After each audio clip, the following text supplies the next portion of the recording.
ಮೈಸೂರಿನ paper tiger ಪತ್ರಕರ್ತರ ಬಗ್ಗೆ ನನಗೆ ಗೌರವ ಇದೆ. ನೀನು ಒರಿಜಿನಲ್ ಬಿ ಜೆ ಪಿ ಅಲ್ಲ, ಒರಿಜಿನಲ್ ಬಿ ಜೆ ಪಿನ ಪತ್ರಕರ್ತರಾಗಿದ್ದರು ಅಂತೇಳಿ ಭಾರತೀಯ ಜನತಾ ಪಾರ್ಟಿ ಸಂಘಟನೆ ಮೈಸೂರು ಲೋಕಸಭೆಗೆ ಟಿಕೆಟ್ ಕೊಟ್ಟರು. ನೀವು ಮಾಡಿದ್ದೇನು? ಅಲ್ಲಿಯ ಮೈಸೂರಿನ ಮಾಜಿ ಶಾಸಕರು, ಹಾಲಿ ಶಾಸಕರು ಗೋ ಬ್ಯಾಕ್ ಅಂದರು. ಅದಕ್ಕೆ ನಿಮಗೆ ಟಿಕೆಟ್ ಕೊಡಲಿಲ್ಲ.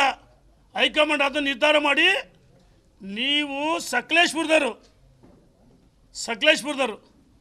ಅಲ್ಲಿ ಗೌರವದಿಂದ ನಿಮಗೆ ಸಂಘಟನೆ ಯಡಿಯೂರಪ್ಪನ ಟಿಕೆಟ್ ಕೊಟ್ಟರೆ 2 ಸಾರಿ ಇದ್ದರೆ ಅವಾಗ ಯಡಿಯೂರಪ್ಪ ಅಂತ ಹೊಗಳಿದ್ರಿ. ಈಗೇನೇ ಮಾಡ್ತು, ಟಿಕೆಟ್ ಕೊಟ್ಟ ತಕ್ಷಣ ಈ ಸೋತರು ವಂಚಿತರು ಒಂದಾಗ್ತದೆ. ಕುಮಾರ್ ಬಂಗಾರಪ್ಪ ಅಲ್ಲಿ ಬಿ ಜೆ ಪಿ ಸಂಘಟನೆ ಬಲಿಷ್ಠವಾಗಿತ್ತು. ಇವ್ರ ಕಡೆಯಿಂದ ಒಬ್ಬರು ಮಾಜಿ ಶಾಸಕರು ಪಕ್ಷ ಬಿಟ್ಟೋದ್ರು, ಕಾಂಗ್ರೆಸ್ಗೆ ಹೋದರು. ಮೂಲಿ ಗುಂಪಾಗಿದ್ದರು. ನಿಮ್ಮಂತ ಟಿಕೆಟ್ ಕೊಟ್ಟಲ್ಲ, ಶಿವಮೊಗ್ಗ ಸೊರಬದಲ್ಲಿ ಟಿಕೆಟ್ ಕೊಟ್ಟು ಗೆಲ್ತಿಲ್ವಾ? ಈಗ ನಿಮ್ಮನೇಲಿ ಸಭೆಗಳು ದಿನನಿತ್ಯ ಭಿನ್ನಮತಿ ಸಭೆಗಳು ಮಾಡಿ ಬಿ ಜೆ ಪಿನ ಇವರು ಎಲ್ಲ ಒಂದು ಕಡೆ ವಿಜಯೇಂದ್ರ ಅವ್ರನ್ನ ವರ್ಚಸ್ಸನ್ನು ಕುಗ್ಗಿಸ್ಬೇಕಂತ ಹೇಳಿ ಪ್ರಯತ್ನ ಮಾಡ್ತಿದ್ದಾರೆ. ಕೆಲವು ಸೋತವರು, ಕೆಲವರು ಅಧಿಕಾರದ ವಂಚಿತರು, ಇನ್ನು ಕೆಲವರು ಟಿಕೆಟ್ ಸಿಗಲಿದ್ರು. ಹಂಗೆ ನಮಗೂ ಟಿಕೆಟ್ ಸಿಗಲಿಲ್ಲ, ನಾವು ದಿವಸ ಮಾತಾಡಿವಾ? ನಾವೆಲ್ಲ ಕೆಲಸ ಮಾಡಲಿಲ್ವಾ? ನಾವು ಹೇಳ್ತಾ ಇದ್ದೀವಿ, ನಮ್ಮ ಹೋರಾಟ ಕಾಂಗ್ರೆಸ್ಸಿನ ವಿರುದ್ಧ ಇರಬೇಕು. ಇವತ್ತು ಇವ್ರು ಯಾರು ಮಾತಾಡ್ತಾರಲ್ಲ, ಕಾಂಗ್ರೆಸ್ಸಿನ ಏಜೆಂಟ್ರಂತೆ. ಅಧಿವೇಶನದ ಹೊರಗೆ ಒಂದು ಕಡೆ ಯಡಿಯೂರಪ್ಪನೂ ಬೈತಾರೆ, ವಿಜಯೇಂದ್ರನೂ ಬೈತಾರೆ. ವಿಜಯೇಂದ್ರ ಯಡಿಯೂರಪ್ಪನ ಪರ ಅಲ್ಲ ನಾವು. ಅವ್ರು ರಾಜ್ಯದ ಅಧ್ಯಕ್ಷರು, ಬಿ ಜೆ ಪಿ ಅಧ್ಯಕ್ಷರು. ಹಿಂದೆ ಪ್ರಹ್ಲಾದ್ ಜೋಶಿ ಅಧ್ಯಕ್ಷ ಇದ್ದ, ನಾವೆಲ್ಲ ಕೆಲಸ ಮಾಡಲಿಲ್ವಾ? ನಳಿನ್ ಕುಮಾರ್ ಕಟೀಲ್ ಅಧ್ಯಕ್ಷತೆ ಕೆಲಸ ಮಾಡಲಿಲ್ವಾ ಗೌರವದಿಂದ?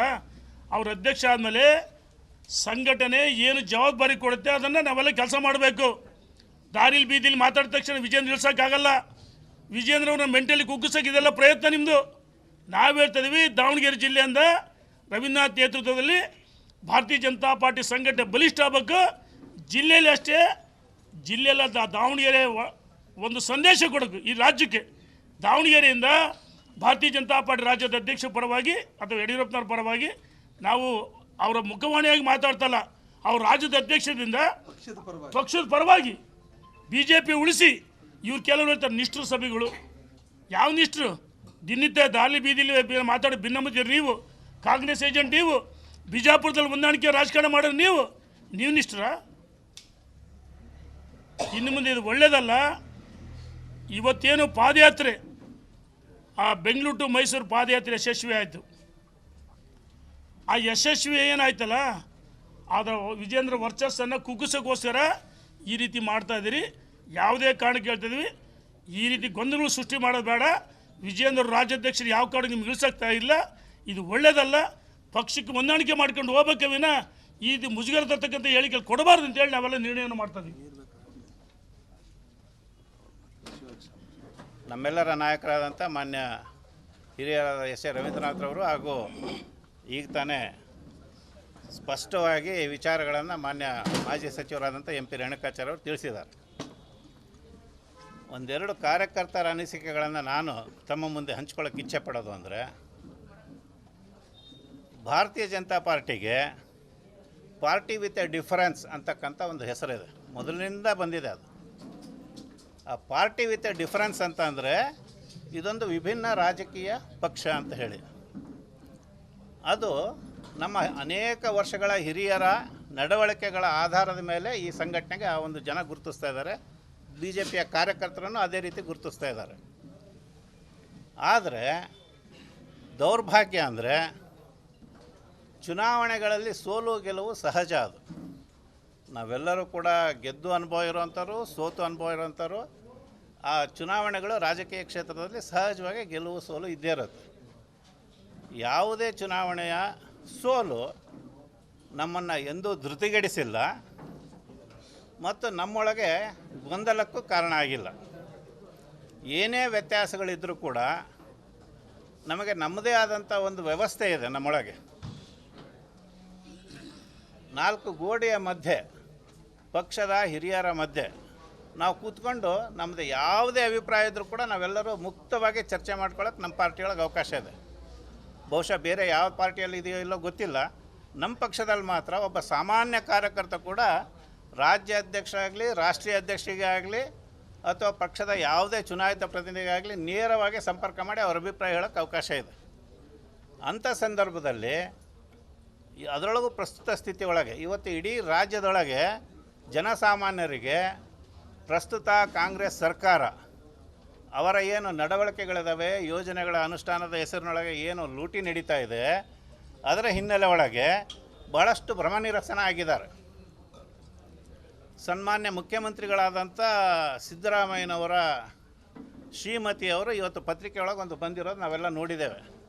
ಮೂಡ ಹಗರಣದೊಳಗೆ ಯಾವ ಒಂದು 14 ಸೈಟ್ಗಳನ್ನು ಅಲಾಟ್ ಆಗಿತ್ತು, ವಾಪಸ್ ಕೊಡೋದಕ್ಕೆ ತಯಾರಿದ್ದೀವಿ, ನೀವು ವಾಪಸ್ ತೊಗೊಳ್ರಿ ಅಂತ ಅವ್ರು ಹೇಳಿದ್ದಾರೆ ಅಂತಕ್ಕಂಥದ್ದು ಮಾಧ್ಯಮದಲ್ಲಿ ವರದಿಯಾಗಿದೆ. ಇದನ್ನು ಮಾಡೋದಕ್ಕೆ ಯೋಚನೆನ ನಿರ್ಣಯನ ಬಿ ಜೆ ಪಿಯ ಏನು ಹೋರಾಟ ನಡೀತಲ್ಲ, ವಿಜಯೇಂದ್ರರವರ ರಾಜ್ಯಾಧ್ಯಕ್ಷ ನೇತೃತ್ವದಲ್ಲಿ ಪಾದಯಾತ್ರೆ ನಡೀತು, ಇಡೀ ರಾಜ್ಯದಾದ್ಯಂತ ಎಲ್ಲ ಜಿಲ್ಲೆಗಳಲ್ಲಿ ಹೋರಾಟ ಆಯಿತು ಬಿ ಜೆ ಪಿಯಿಂದ, ಅದು ಪ್ರಮುಖವಾದ ಕಾರಣ ಅಂತ ಅನಿಸ್ತಾ ಇದೆ. ಅದರ ಜೊತೆಗೆ ಸ್ವತಃ ಕಾನೂನಿನ ಅರಿವಿರ್ತಕ್ಕಂಥ ವಕೀಲರಾಗಿರ್ತಕ್ಕಂಥ ಮಾನ್ಯ ಮುಖ್ಯಮಂತ್ರಿಗಳು ಮಾನ್ಯ ರಾಜ್ಯಪಾಲರ ಬಗ್ಗೆ ಗೌರವಾನ್ವಿತ ಹುದ್ದೆ ಅದು, ಅದನ್ನು ಕೂಡ ಅವಹೇಳನ ಮಾಡೋ ರೀತಿಯೊಳಗೆ, ಟೀಕೆಗಳನ್ನು ಮಾಡೋ ರೀತಿಯೊಳಗೆ, ಸಂಶಯವನ್ನು ಉಂಟು ಮಾಡೋ ರೀತಿಯೊಳಗೆ ಏನು ಕಾಂಗ್ರೆಸ್ನಿಂದ ನಡವಳಿಕೆಗಳಾಯಿತು, ಅವರ ಕ್ಯಾಬಿನೆಟ್ ಸಚಿವರುಗಳು ಏನು ಮಾತಾಡಿದ್ರು ಅದನ್ನು ಅವರು ತಡಿಬೇಕಾಗಿತ್ತು ಒಬ್ಬ ಮುಖ್ಯಮಂತ್ರಿಯಾಗಿ. ಅದರ ಬದಲು ಅದಕ್ಕೆ ಕುಮ್ಮಕ್ಕು ಕೊಡೋ ರೀತಿ ಒಳಗೆ ಮಾನ್ಯ ಗೌರವಾನ್ವಿತ ಗವರ್ನರ್ ಅವರ ಒಂದು ಆದೇಶವನ್ನೇ ಪ್ರಶ್ನೆ ಮಾಡಿದ್ರು ಹೈಕೋರ್ಟ್ ಒಳಗೆ. ಹೈಕೋರ್ಟಲ್ಲೂ ಅದು ಮುಖಭಂಗ ಆಯಿತು. ಈಗ ಅವ್ರಿಗೆ ಜ್ಞಾನೋದಯ ಆಗಿದೆ, ತಗೊಂಡಿರೋ ಸರಿಯಲ್ಲ, ವಾಪಸ್ ಕೊಡಬೇಕಾಗಿತ್ತು ಅಂತೇಳಿ. ಅದರ ಅರ್ಥನೇ ನಾನು ತಪ್ಪು ಮಾಡಿದ್ದೀನಿ ಅನ್ನೋದು ಈಗಾದರೂ ಗೊತ್ತಾಗಿರೋದ್ರಿಂದ ನಾನು ಪಕ್ಷದ ಪರವಾಗಿ ಎಲ್ಲ ಬಿ ಜೆ ಪಿಯ ಕಾರ್ಯಕರ್ತರ ಪರವಾಗಿ, ಪ್ರಮುಖರ ಪರವಾಗಿ ಒತ್ತಾಯ ಮಾಡ್ತಾನೆ. ಮುಖ್ಯಮಂತ್ರಿಗಳು ಗೌರವಾನ್ವಿತವಾಗಿ ಈಗ ತಮ್ಮನ್ನು ಒಪ್ಪಿಕೊಂಡಿರೋದ್ರಿಂದ, ವಾಪಸ್ ಕೊಡೋಕ್ಕೆ ಒಪ್ಪಿರೋದ್ರಿಂದ, ತಪ್ಪಿತಸ್ಥ ಅಂತ ಅವರಿಗೆ ಅನಿಸಿರೋದ್ರಿಂದ ಅವರು ರಾಜೀನಾಮೆಯನ್ನು ಕೊಡಬೇಕು ಅಂತಕ್ಕಂಥ ಒತ್ತಾಯವನ್ನು ಮಾಡ್ತೇವೆ. ಅದರಿಂದ ಅವರಿಗೆ ಗೌರವ ಹೆಚ್ಚಾಗ್ತದೆ.